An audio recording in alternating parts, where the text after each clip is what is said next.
The Solar Podcast is brought to you by Continental Energy Solutions. I'm Tim Montague, your host. Today on the Solar Podcast, data and intel for the developer and project finance community. My guest today is Ken Meehan, CEO and founder of New Project Media. Welcome to the show, Ken. Thanks, Tim. It's nice to be here. You have a very generic name, but a very interesting platform, and you're somewhat of a hybrid. You're also in truly the media production world. You have a podcast. You have basically journalists working for you who are researching the status of projects around the country. But at your core, you are a data and intelligence tool and platform. Tell us a little bit about your background and how you came to the renewable energy space. Sure. And thanks for calling our company name generic. I appreciate that. No, I'm just kidding. I came about, previously I had about a 20-year career in financial services and, specifically building data and intel products for the financial services markets. And so I got a chance to leave that world or in about 2019 and start to look for sort of the next adventure. And one of the things I came across when I was like kind of just reviewing what I was interested in was an old email that I sent myself back in like 2007, and it was like just a bunch of notes that that I didn't even really remember putting together, but it was around clean tech investments and possible companies that were in the clean tech sphere. So that intrigued me because I was like, oh wow, yeah, like that was something that I really was interested in, back then. Now I actually have some time to kind of re-engage and pick it back up. And I originally was thinking about, just from an investment standpoint, maybe there's some interesting companies that are still around, that could be an investment opportunity. And through doing that, I started, reading and just was blown away by the amount of movement that the sectors had sort of gone through since then. And also, whenever you start reading about solar, or you start reading about wind, like the first thing you come across is just the decline in costs, and how that's made, the projects just much more palatable, to financiers. So that was what really kind of intrigued me. And then I started looking around for conferences because I was like, I need to meet people in this industry. I need to talk to people. So I live in Princeton, New Jersey. So one of the nearest conferences to me at that point was up in Albany. And it was for New York BESS, which is the Battery and Energy Storage Association for New York. And so I went up there, and it was in the Albany Convention Center. And I just sat there and listened and just sort of took it all in, and definitely had a feel of jumping into the deep end of a pool. Storage is like your gateway into renewable energy, but it was amazing, and I was hooked. And I just knew from that day, it's like, I need to know as much as I can possibly know about this industry. So that from that point on, I started just getting more and more into it, and went to more and more conferences. Started branching out into different other types of renewable energy. So, offshore wind, solar, geothermal, like, any type of information I get my hands on. I just kind of just got really interested in it. And through that process, I started looking also around for tools that were out there, information tools. And the background that I had and the world that I came from, it's pretty common to have good platforms that give you really specific intel, news, and also paired up with really great data.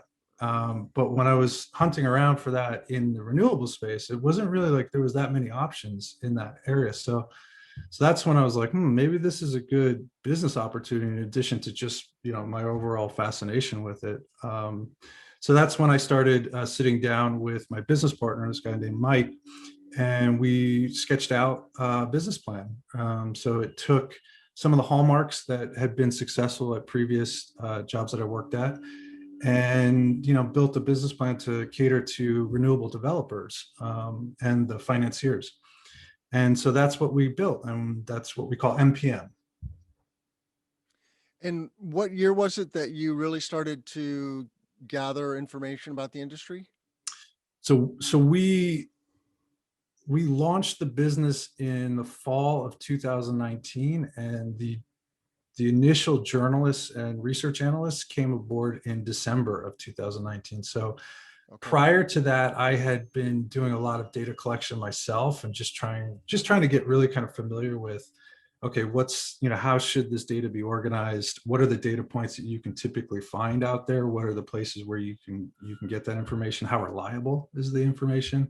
What do you need to quality control it? That kind of stuff. And then once we got the journalists and analysts on board, it was we just had a lot more like ability to scale that process. So through our model, we have two types of intel. We have curation, which is stories and information that's kind of out there. But we look at it with a specific lens of how is this relevant to a developer, and how could this potentially provide some business value to a developer looking for opportunities. And then we have our own proprietary journalism. So that's the content that our own in-house staff produces. And through that process, we're able to get as much project details as we possibly can, and on projects that are out there in the marketplace. And then we're also looking at data sources that are more structured, which the interconnection queues for the different ISOs is a great place to find some of that data. Although you definitely need to do a bit of value add to get it to a place where it kind of makes sense.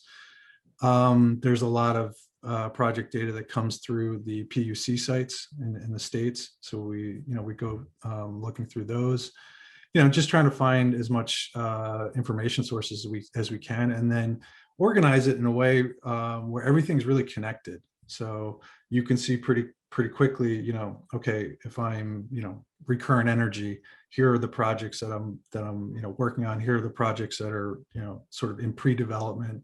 Here's news items around those projects, that kind of stuff. So that's sort of how we've tried to organize the platform. And I think the value in doing it that way is that it takes a lot of information noise and just kind of distills it down pretty carefully into something that's a lot easier to digest for professionals in the industry.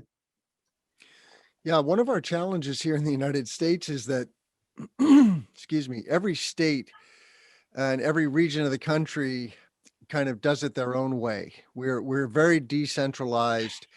I've never looked at the European model, but I hear that, if you're interested in renewable energy in Germany, for example, there is a central standardized database for all of the projects going on in the country. As you mentioned, we have ISOs here and RTOs, regional transmission organizations. I'm embedded in PJM and MISO here in Illinois. And then we hear a lot about ERCOT with the grid fail that happened in Texas, and the fact that the solar industry is just on fire in Texas, solar and storage and wind, of course. I think Texas is going to eclipse California this year in 2021 for sheer megawatts coming online.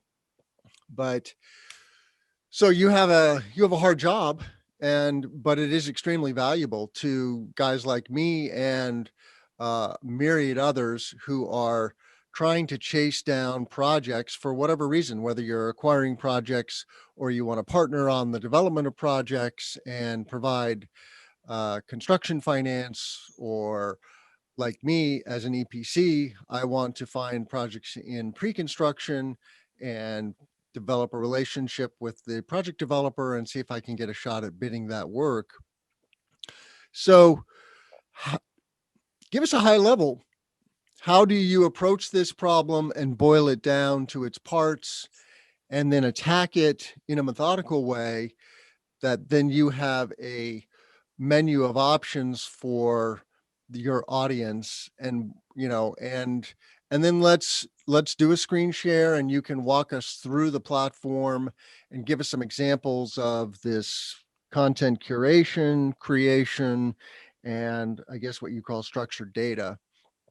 Sure.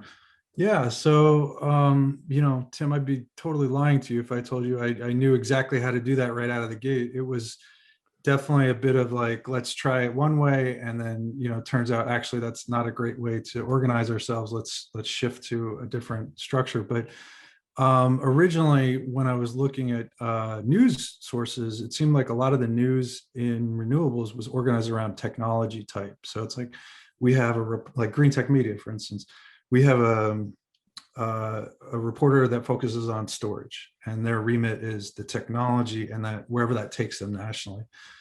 I think we were thinking about that model originally, and like, okay, that, you know, the benefits of that type of model is you start to develop a real expertise in the technology itself.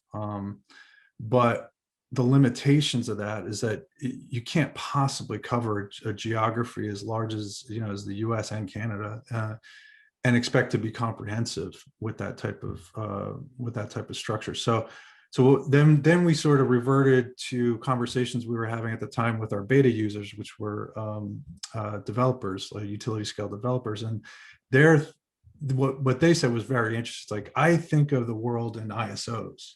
I don't think of, you know, and I think of opportunity zones as, you know, as in terms of like ISOs and geographies. So it was like, well, maybe we can structure ourselves more along those lines. And so that's what we ended up doing. We, you know, so the journalists, each one of them has a geographic remit. So one covers the Northeast, one covers the Southeast and the Midwest, one covers the West. And they each have the ability to just kind of understand the states that they're assigned, and create sources in those states among, because, you know, developers that are big in Tennessee aren't necessarily going to be the same ones that are big out in California. So it's like, you know, you get to kind of keep going back to those sources and talking with them and establishing relationships, and that's usually the best way that you can get, you know, proprietary information. So that's a structure that we've stuck with, and that's really helped us because that also influenced how the data then got organized. And so, you know, for on the analyst team, what we have is a mirror structure to the journalists, and so we try to pair up each journalist with an analyst, and they develop that regional you know, expertise together. And I think it's worked well because, you know, what at the end of the day, what we're really trying to do is have people have like an integrated experience. So it's not like you're on a news site and, oh yeah, there's some data like way over here that you may or may not use. It's like it's all kind of this integrated experience that benefits you know, off of the different types of content. So that's kind of how we've started to kind of go down, and that was that road we took. I think it was in April of last year when we just started launching out of that beta testing phase and trying to actually sell the product. And that's, I think, you know, that's when we really started to see the market test. Like, is this something that people actually would buy? And the good news is yes, especially, you know, when you're playing to that type of, you know, regional specificity around this developer. They tend to do a lot of work in ERCOT. So let's show them, you know, a view of the site just based on those type of opportunities. And so that's been how we've, you know, been going and evolving the platform ever since. How hard is this to get project level information, and how do you verify the information that you see, let's just say in the ERCOT queue? You know, that's one layer. What other sources are there of credible information? Yeah, so I mean, what we try to do is try to, you know, get as many sources as possible to try to confirm information. So, you know, any data you find in the interconnection queue, I mean, that's real data. It's just, will it turn into a real project? That's kind of the open question, because there's a lot of shenanigans, for lack of a better word, that kind of happens in interconnection queue data. So so you always have to try to verify through second source or third source, you know, however much information you can find. I think what we tend to see is local reporting does a really good job, especially when there's some type of like issue around projects. Like if there's pushback locally around, you know, this Kansas county doesn't necessarily want to get on board with plans that Invenergy has to, to site a 600 megawatt wind farm in their county. So they're starting to get in touch with law firms, or looking at how they can make quick changes to their zoning and siting regulations to prevent them from doing something. That tends to create a lot of like local news. So that's part of our curation model, is just like looking for those types of situations, and then bringing a spotlight to those and saying like, this is sort of what's happening on the ground, and how that might elevate the risk profile of that particular project. Now that doesn't happen for the vast majority of projects, because those tend to get through, and it's fine. But local news is definitely a really good source of confirming evidence around, yes, this project is real because they're about to start construction, and then we can verify with the developers themselves and saying like, if you want credit in our developer league tables, you have to let us know if this information is correct. And so once they verify that this information is correct on their pre-development pipeline, that's another source of confirmation that we can use. The challenge, of course, is that projects in various stages of development will fall out of development for a myriad of reasons. And you could, I mean, literally a project could be 3-4 years in development and then it'll disappear. Yep. And the developers hoping all along that they will get interconnection because that's vital. No interconnection, no project. Yeah. And that itself can take years with an RTO. And but then literally there's probably 10 other things that have to go right, so to speak, for these large scale projects to truly come to fruition. So why don't we dive in, and you Sure. can give us a demo of the platform, and I will continue to ask some probing questions. In our pre-show, we've talked about the deep dive that you've done into ERCOT, so maybe that'll be the focus today. But you are covering the entire U.S. with your database, right? And Canada. Yep. Okay. To the extent that there's stuff going on in Canada, which there actually is, believe it or not. Not nearly as much as the US, but there's definitely stuff going on in Canada. But yeah, let me share my screen and we can kick this off.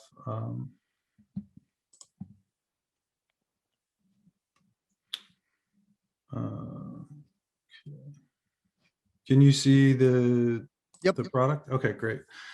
Okay, cool. So yeah, this is NPM. So what we try to do, like I was saying, is we try to bring you, we try to synthesize the curation that we find out in local sources, and then our own proprietary reporting. So this is the Intel page, and we have a menu system here on the left, where you can see, just based on a reverse chronological scroll, just all the stories that we're putting up, and we have information that this is a story that was about a Mississippi solar project that just commenced construction.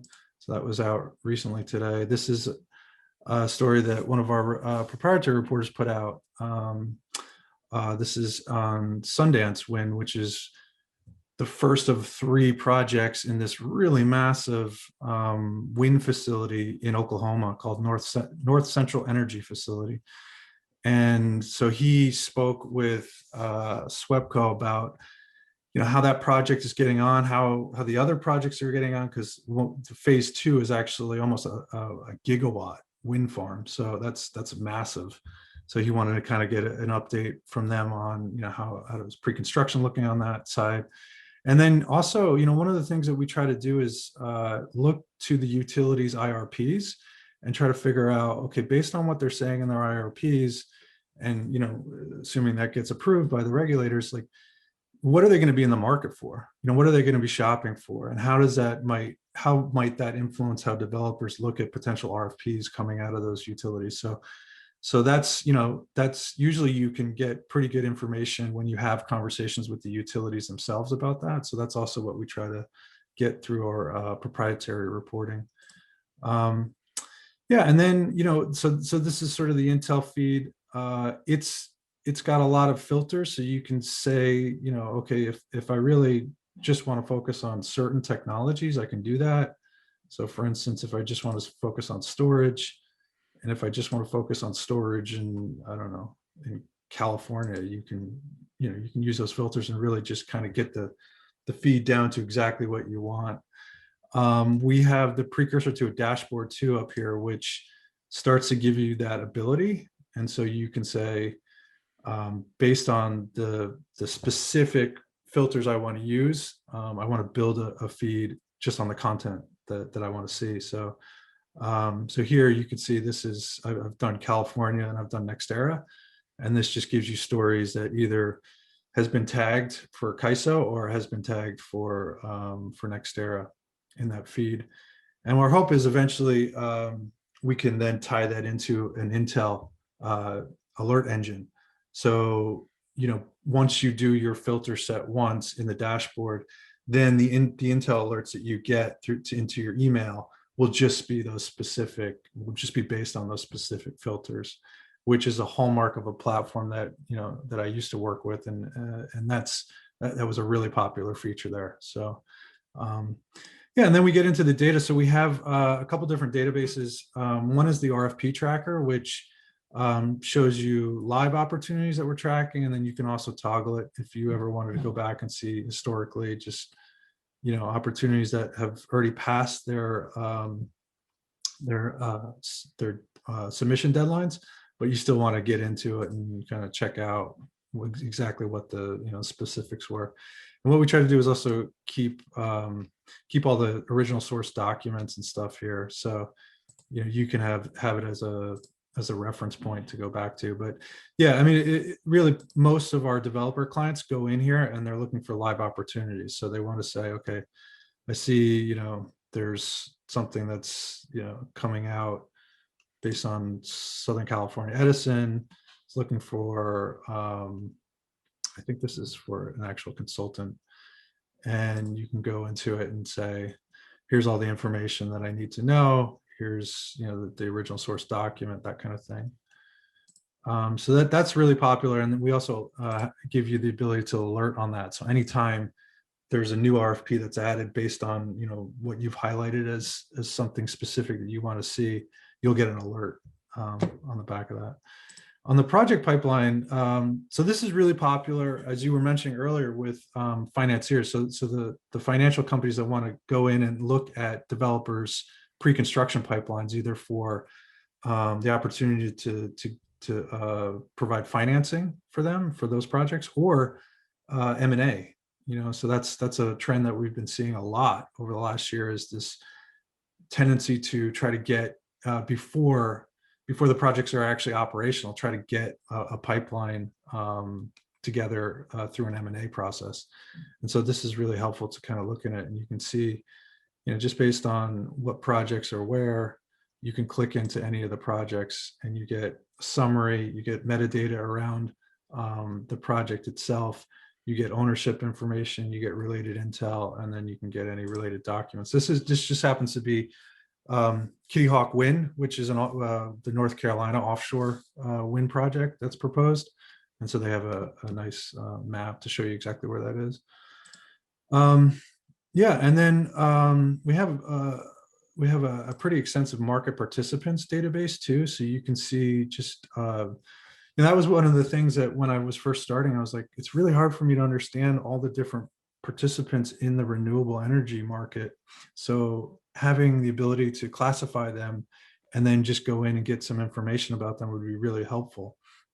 So we've done that, and we have all these different classifications around, EPC, are they a lender, are they a utility, are they a developer, are they an IPP, like that kind of stuff. So you can segment out and go into it and really look and say, okay, I really want to get up to speed on 8-minute, and see all the information that we have here about them. So, and then beyond that, like to your point where you're saying, we're starting to do these really value add kind of reports based on the data that we have. So it's an analysis. So what we've done here is, for ERCOT, we've looked at all the interconnection queue information that they recently put out in their April report, which is based off of how the queue looks in March.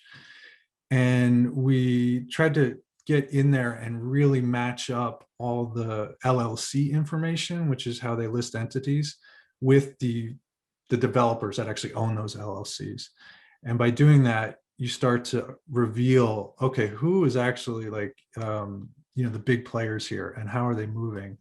So, so we have here a table where you can see from a developer perspective, the entity that has the biggest queue position right now is Broadreach. And that's really interesting to me because I wasn't expecting that, because when you typically think of ERCOT, you think wind, obviously, but then you also think of like, much more established firms, not a firm like Broadreach, who literally came into existence in 2019. So it's like, wow, like in less than a year, they're now the largest, the developer with the largest queue position in ERCOT, and it's all storage. So I think that's a really interesting kind of data point to kind of, think through about how that market is changing and how the project mix is really going to change in the future. But we also have put these like top 10 lists together. So this is kind of cool because, it shows you here based on just on a megawatt count, here's all the developers in the top 10. And then their year over year change, which, things in March 2020 were a lot different. But like I was saying about Broadreach, you can see, as of March 2020, when we took a view into the ERCOT interconnection queue, they had 200 megawatts in there. Now they're up to over 7 gigawatts. So that's a huge change for them. And then on storage, you can obviously see how they dominate. But there's also, a lot of growth within other really key storage developers in that market. And then on solar, these are some of the more, I guess the bigger names that you would expect, the EDFs, the Invenergies, the 8 Minutes, the Orsteds, like, so you can kind of see how they're changing too. So again, there is, I don't know exactly what the ratio is of what projects that actually end up being built. And I think from some of our conversations with developers, we've been trying to really pinpoint when do you, what's the data point that you feel a project turns real? And I kind of was expecting signed interconnection agreements to be, one of the more popular answers, but it was really, without a doubt, PPA is signed. When a PPA is signed, that's a real project. You can say with a lot more confidence that that project is going to actually move forward.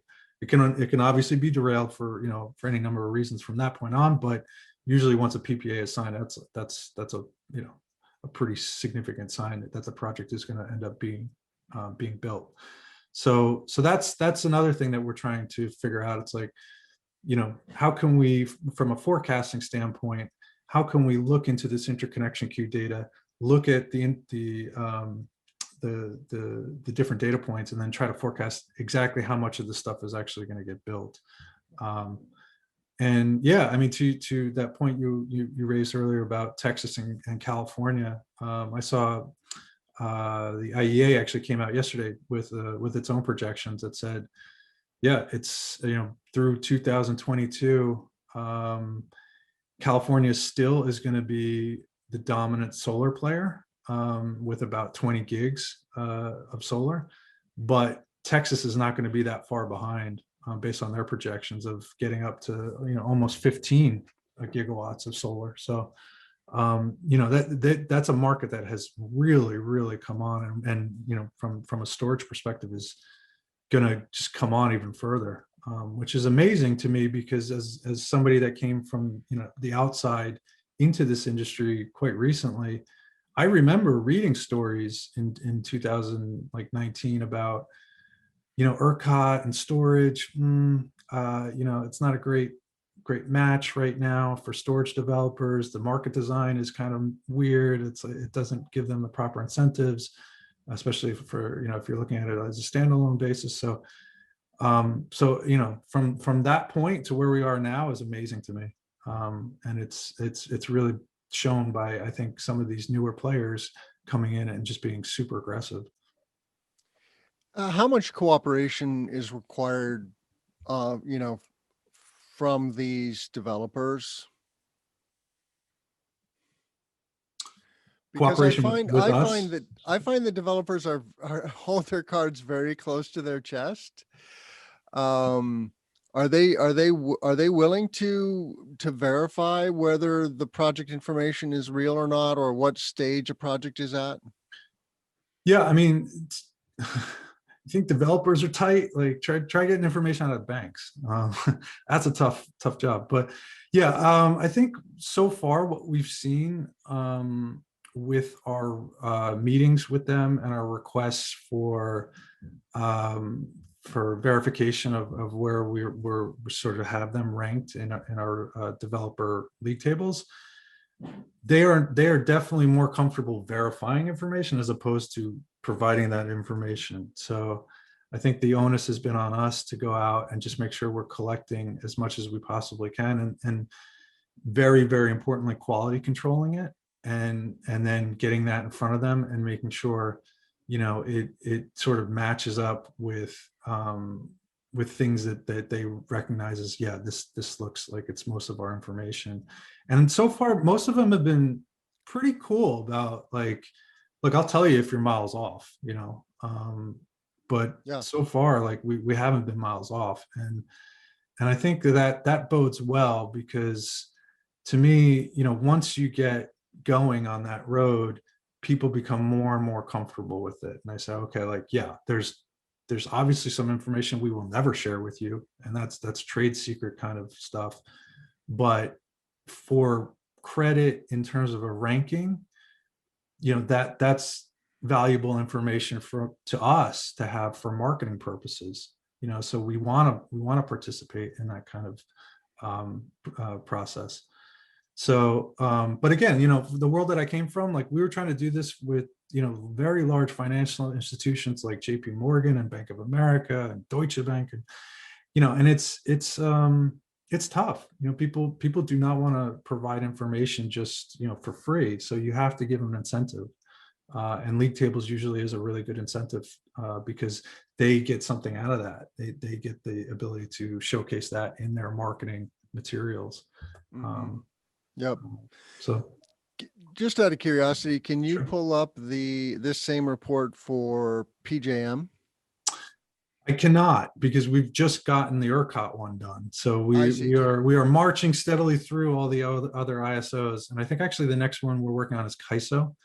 Okay. Um, but Makes sense. yeah, but yeah, the the process is we are going to be going ISO by ISO through this. So we actually, I'll show you. We have the beta area here for. So this is the first phase of getting all that ISO information centralized, because these queues aren't.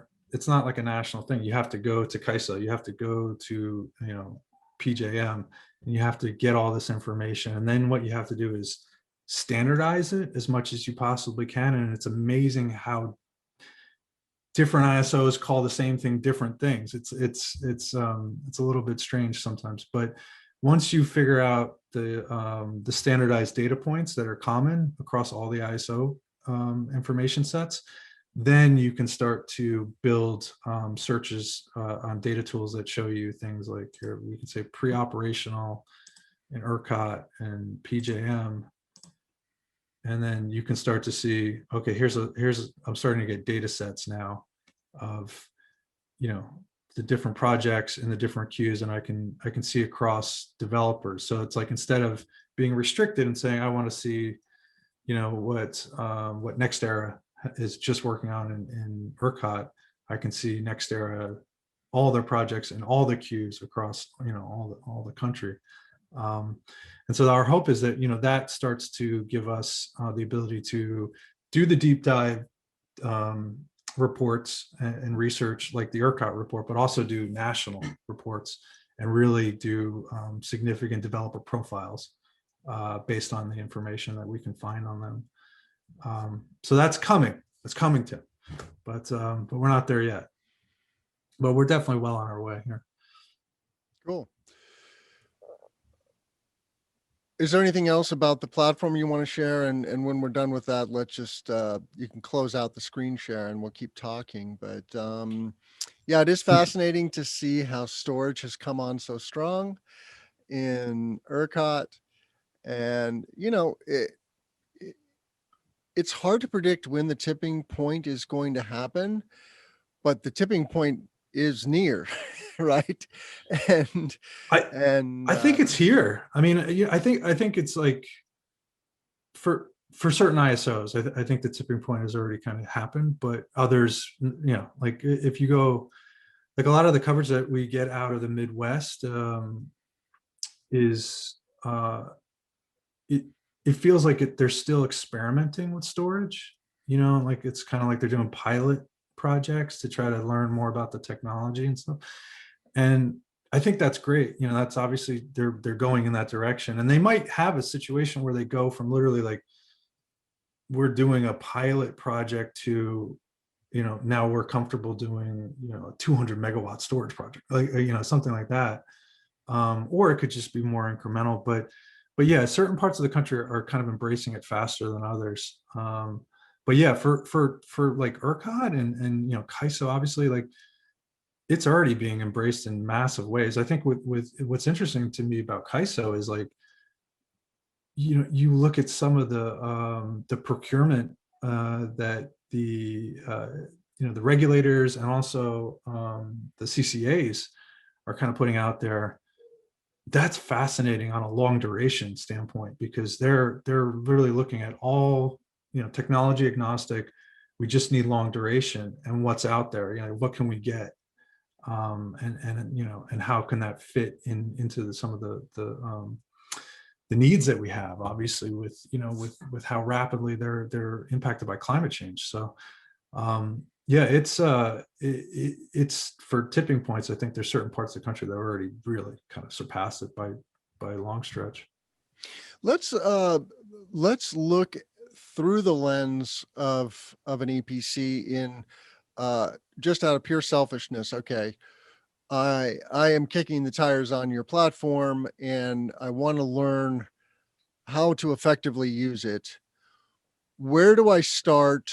And what are some of the nooks and crannies that I may not immediately stumble upon that I would be interested in checking out? And just so from a high level, I'm looking for projects that are, at least 50% developed, and the developer is looking for EPC partners because they're getting ready to go to construction in the next 6 to 18 months, say. Got it. Okay. And I'm fairly agnostic on geography, even though I'm based in Illinois. I will work anywhere a good developer will take me. And closer to home is better, of course, but I can't necessarily, beggars can't be choosers sometimes. There's not a lot of CNI happening in the Midwest.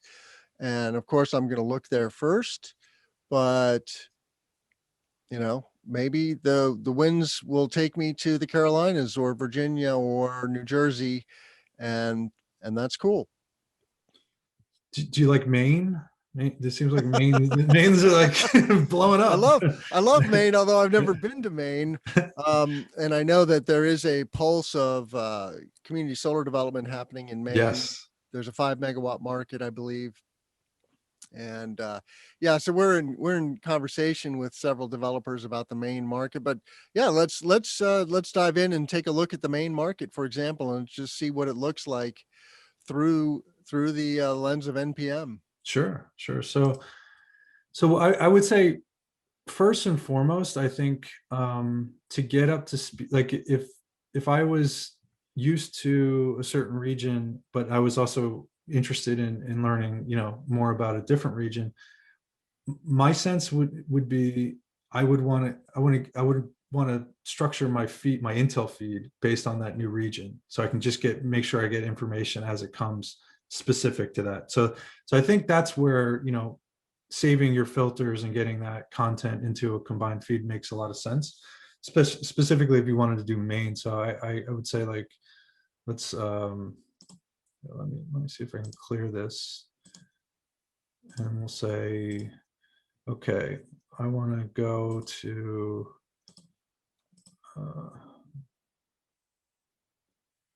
Maine, and I want primarily solar, right? It would be, Sure. Let's yeah, just look at solar. okay. Keep it simple.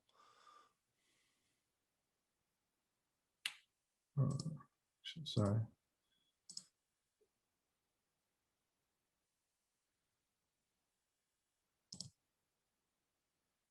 Well, all right. Let's just start with this. So this gives you kind of a sense of what's happening. I think what we try to do is cover policy, because local policy, as you absolutely know, in Illinois, like, it can really make or break a market. So in Maine, they are very like blessed at this point, because they definitely have I think prioritized good policy for developers in their state.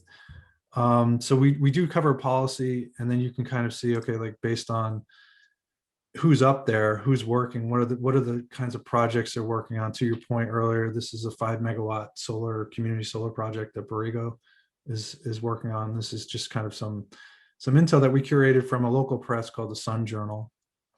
And from there you can kind of say, okay, like, based on let me see, all the main intel that you guys put out, just to try to help me get up to speed quickly on, here's the relevant things happening in Maine if I care about it from a perspective of a developer. So that would be my first, like, just, I don't know, recommendation. But beyond that, if you just wanted to see the actual data, you can go in here, you could say, let me do a search on Maine, and let me see anything in construction or pre-construction. Look in those two universes and say, I want to try to get down into some of these projects and see, who NPM has assigned for different roles. And what I'm really looking for are blanks, in certain roles, because that's a tip off that, okay, this might be an opportunity for me to pitch myself for that, that particular piece of business. What you can do is you can download this full list to Excel, and what that gives you is, an Excel spreadsheet with a lot of different columns and fields and all that stuff. And if you really wanted to get deep into the data, that's the way to do it. Or you could stick to the screen, and you can just kind of delve into the different project records, and you can get information on it that way. It's really kind of up to how you want to look at it. Do you feel like you get more of your leads from information about pre-construction deals, or kind of after they hit a certain point where it becomes a little bit more real? Is that what you're generally looking for, Tim? Yeah, most of our leads come from developers who say, hey, we've got projects in this territory, this place, this state that we want you to look at.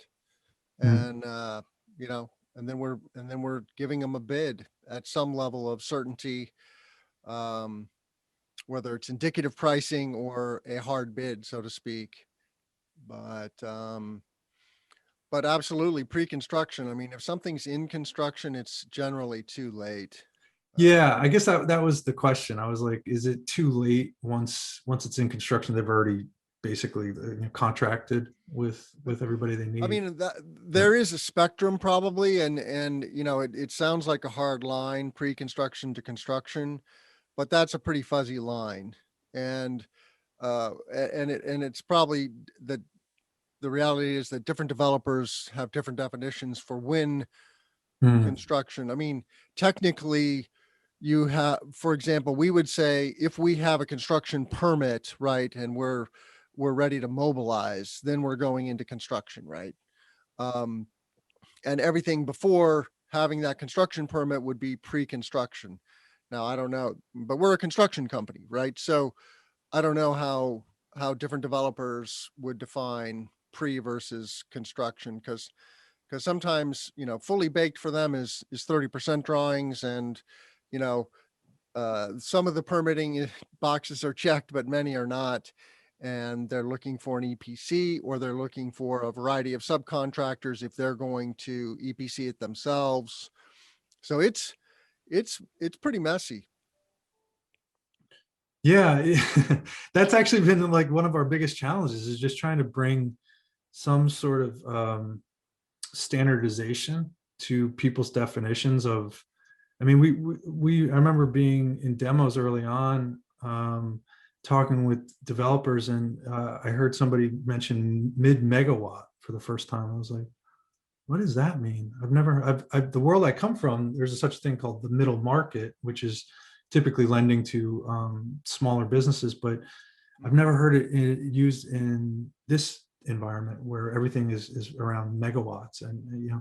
And so I asked this person to kind of define it, and his definition was like, well, we kind of look at it as projects up to about 20 megawatts, in total size, and anything beyond that is sort of not necessarily something that that we're equipped to do. So so that stuck with me, because I was like, wow, that mid megawatt kind of just resonates, obviously. But then when I asked somebody else, expecting to get that same definition, it was like completely different. It's like, up to about 5 megawatts.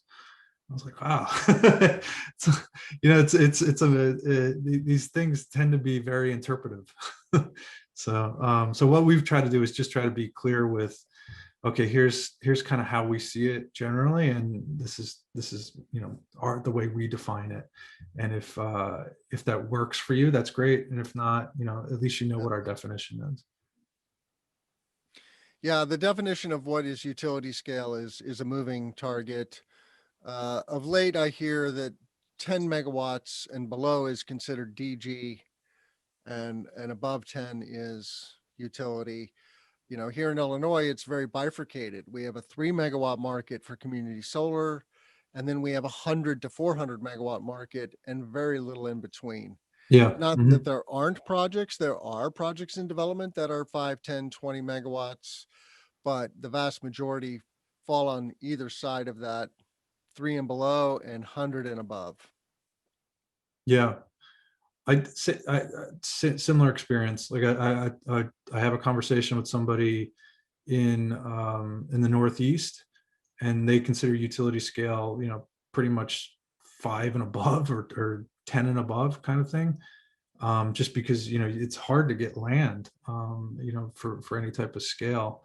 But down in Texas, I literally had a conversation with a lady that ran one of the developers origination teams, and she was like, I would like a filter for 100 megawatt plus, because I don't really get out of bed for anything other, underneath that. I was just like, wow, rolling large out in Texas there. Okay. So it is definitely, I think, region specific too, just based on the available land. But yeah, so to I guess final like close the loop on your question, like, so that's, I think pre-construction would be your best bet to kind of like look into that area and look at the projects that we have listed there. And I think what we try to do is be as diligent as possible, following up and making sure that those universes are updated on a pretty consistent basis. So as the construction, as those pre-construction projects move into the construction phase, like, we'll move them out of that pre-construction universe into the construction universe, and they can travel, in as real time as we can possibly get. So we try to give you the most accurate information. But it's it is a lot of data to try to source and classify and all that stuff. So anytime you see, if you're in our platform and you're like, oh, I know Three Corner Solar actually just went into construction last week and we still have it in pre-construction, let me know, and we will definitely make that change as quickly as we can. Sure, no problem. Happy to. You will find that I am not shy about these things. Yeah, no, we are not shy about making sure that we value accuracy, above everything else. So we like engagement. Well, unfortunately, we're out of time, Ken, but how can our listeners reach you? I have your website landing page on screen, newprojectmedia.com, but what's the best way to reach you personally? Yeah, so my email is ken.meehan@newprojectmedia.com. You can definitely send an email directly to me. I'm happy to respond, to anything you need. Conversely, you can go to our website and there's a free trial option there where you just have to, include your email contact information, and that's a pretty quick and easy way to get a trial started too. Excellent. Well, I'll make a couple of quick announcements. You can find me at cesnrg.com/podcast. That's where all of this media resides. We do 2 of these interviews a week with people like Rich Henry and their tool at Pivot, PIVVOT, for intelligent project siting. We interview tools and technologists like Omid Badkube, who has developed a rooftop storage system called the Solar Leaf there at Yada Energy. And then big picture topics like net metering. There's a net metering fight going on in California. So we brought Bernadette Del Chiaro on the show to talk about what's going on there and how to reduce soft costs. We're doing a series on reducing soft costs with folks like Tom Tansey and Mike Casey at TigerCom. So check us out at cesnrg.com. Please subscribe to the channel on YouTube. Give us a thumbs up, share it with your friends, and please make comments. Tell us what you want to hear. I'm operating in a vacuum if you don't tell me what kind of content you're looking for as an EPC or solar developer. I want to thank Ken Meehan for coming on the show today from New Project Media. Thank you so much. I'm Tim Montague. Let's grow solar and storage.